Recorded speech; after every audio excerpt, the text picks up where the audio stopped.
হিন্দুদের উপরে, জনজাতিদের উপরে আক্রমণের বিরুদ্ধে কথা বলেন বিরোধী দলনেতার একটাই অপরাধ, জয় শ্রীরামের ধ্বনি দেন, বন্দে মাতরম করে ৬৬ কোটি লোক একটা অশালীনতার সীমা ছাড়িয়েছেন, সভ্যতার সীমা ছাড়িয়েছেন। আপনি বলেছেন অধিকারীরাই আপনাকে করেছে। আপনি দিদি থেকে দিদিমা হয়ে যেতেন যদি নন্দীগ্রামের জনগণকে নিয়ে শুভেন্দু অধিকারী নন্দীগ্রাম আন্দোলন না করত। আপনি ৪ বছর ধরে আপনার হারের যন্ত্রণা ভুলতে পারেননি। আপনি এমএলএদের এদিক ওদিক করেও বিধানসভার ভিতরে ভারতীয় জনতা পার্টির সংখ্যা ৭০-এর নিচে নামাতে পারেননি। তার কারণ বিধানসভার ভিতরে তাদের দাঁড়িয়ে বিজেপি বলে পরিচয় দিতে হচ্ছে।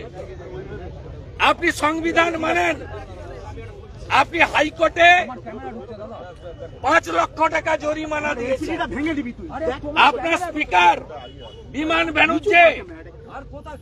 বিমান ব্যানার্জি তিনি সংবিধানের 10 শিডিউল, বড় বড় কথা।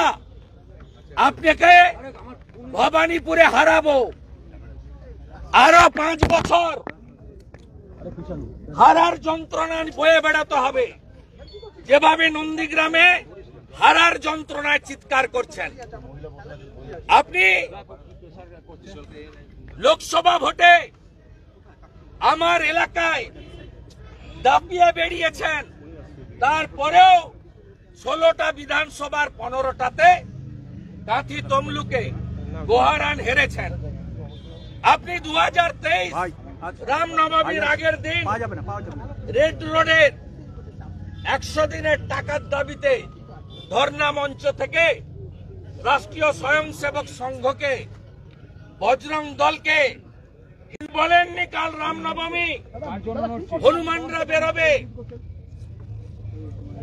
আমি পুলিশকে বলেছি কোন মুসলিম এলাকা দিয়ে যাতে রামনবমীর শোভাযাত্রা না যায়। আপনি বলেননি। আপনি দুর্গাপূজার বিজয়া দশমীর ডেট চেঞ্জ করেননি, মহরম দিন পড়েছিল বলে।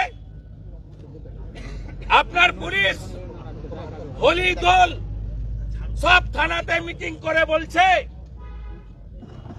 যে স্পেশাল ডে শুক্রবার 11টার আগে হোলি দল বন্ধ শেষ করবেন। আপনার অ্যাডিশনাল এসপি বীরভূম শান্তিনিকেতনের ফেমাস বসন্ত উৎসব, সেখানে বলছে আপনারা জানেন শুক্রবার দিন দোল পড়েছে, 10টার মধ্যে যা করার করে নেন। এই ভাষা আপনার আমডাঙ্গার আইসি বলছে মদ খেয়ে হোলিতে বেরোনো যাবে না। আমি আইসি বাবুকে বলি, আপনার পুলিশ মন্ত্রীকে বলুন দোল আর হোলির দিন মদের দোকান বন্ধ রাখুন।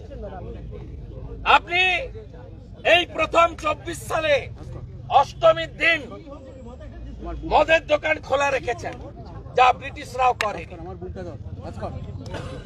ভারত জেতার পরে উলবেড়িয়াতে আতশবাজি ফাটানোর জন্য ভারতীয়দের উপর আক্রমণ হয়, আপনি সরাসরি এদের সমর্থন করেন। ছুটে চলে এসেছেন লাফিয়ে বিরোধী দলনেতার বিরুদ্ধে নিন্দা প্রস্তাব। বিরাট আপনি বাড়ি থেকে ছুটতে ছুটতে চলে এসেছেন, চুপি চুপি। প্রশ্ন উত্তরে থাকেন না,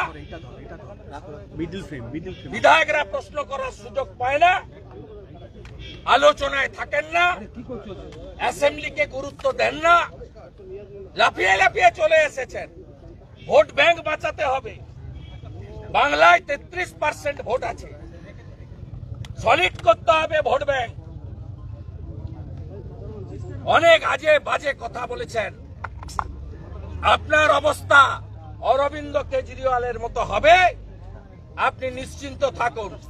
আসে না, শওকত মোল্লা ছুটে গিয়ে নরহরি মাহাতোকে মারে, সেদিন নিন্দা প্রস্তাব আসে না, কারণ মনোজ টিগ্গা আদিবাসী, নরহরি মাহাতো জঙ্গলমহলের কুর্মী সমাজের লোক। আপনার চরিত্র বিজেপি বিধায়করা দেখছে, সবাই জেনেছে। আপনার বিসর্জন হবে বাংলার জনগণের জাগরণ, মমতার বিসর্জন, এটাই একমাত্র সমাধান। আপনি একথা বলছেন, কিন্তু রাজ্যের মুখ্যমন্ত্রী বলছেন তিনি ব্যানার্জি, তিনি বড় হিন্দু। ও কংগ্রেস করতে তৃণমূলে এসেছে, কংগ্রেসে কোনো ভবিষ্যৎ ছিল না, তৃণমূলকে ঘেটে দিয়ে বিজেপিতে গিয়েছে। আবার হয়তো অন্য কোনো দলে যাওয়ার ভবিষ্যতের রিকোয়েস্ট আসতে পারে, আবার তখন অন্য বাড়ি। আদর্শ এবং নেশার উপরে দাঁড়িয়ে করি। আমার পরিবারের লোক ব্রিটিশের জেলে ছিল, ও কোথায় ছিল? কে চেনে ওকে? ও জীবনে মুখ্যমন্ত্রী হতো না নন্দীগ্রাম না হলে। টাটাকে তাড়িয়েছে, জগদীপ ধনকরকে অপমান করা, প্রধানমন্ত্রীর সম্পর্কে কুরুচিকর কথাবার্তা বলা, হাইকোর্টে 5 লক্ষ টাকা জরিমানা দেওয়া, একটা আদ্যপান্ত চোর পরিবার, কালীঘাটের কাকু 73 বার একে তাড়াবো।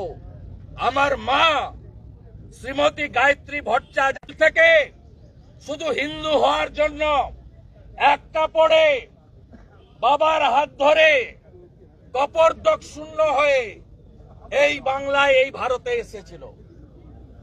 বদলা আমরা নেব, হিন্দুরা বদলা নেবে, মমতা ব্যানার্জি বুঝতে পারে। বিধানসভার ভিতরে কালো পোশাক পরে সেই মন্তব্যকে আপনি প্রত্যাহার করছেন। আজকে বিধানসভায় এই দাবি উঠেছে যে মন্তব্য প্রত্যাহার করতে হবে। আমার মন্তব্য আপনি পুরো ভিডিও চালিয়ে দেখবেন। আমি রেফারেন্স দিয়েছি শঙ্কর ঘোষ এবং মনোজ ওরাওকে মার্শাল দিয়ে ধাক্কা মারার প্রতিবাদ করেছি। আমি বিজেন্দ্র গুপ্তর রেফারেন্স দিয়েছি, যিনি বিজেপির একমাত্র এমএলএ ছিলেন 14 সালে। সেই বিজেন্দ্র গুপ্তকে চ্যাংদোলা করে বাইরে ফেলা হয়েছে। সেই বিজেন্দ্র গুপ্ত আজকে স্পিকার। আপের যে এমএলএরা বিধানসভায় বিশৃঙ্খলা করছেন, তাদের তিনি মার্শাল দিয়ে চ্যাংদোলা করছেন। আমি বলেছি এই হাউসের কারো তো গায়ে লাগার কথা নয়। 26-এর পরে যে নতুন বিধানসভা আসবে, সেখানে হিন্দু তৃণমূলের কোনো এমএলএ আসবে না।